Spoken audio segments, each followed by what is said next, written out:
those who defend Dr. Van Til here, like Greg Bahnsen, are saying really what Van Til is getting at here is something a little deeper than a superficial exercise in circular reasoning.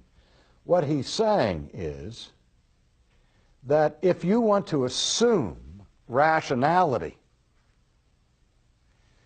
to even assume rationality involves you, out of necessity, of presupposing the existence of God.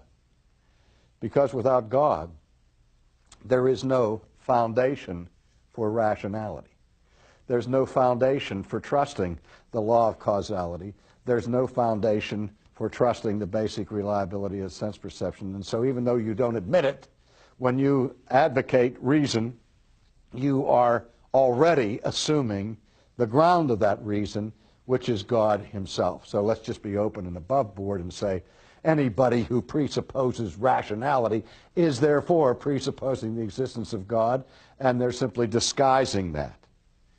And so I feel the weight of that, because we certainly agree as classicists that it is true that if rationality is to be meaningful, and if these presuppositions of epistemology that I'm talking about are sound, then they scream for the existence of God. But that's exactly what classical apologetics is trying to prove, that if you want to be rational, you've got to affirm the existence of God, because the very reason that you're presupposing demands the existence of God.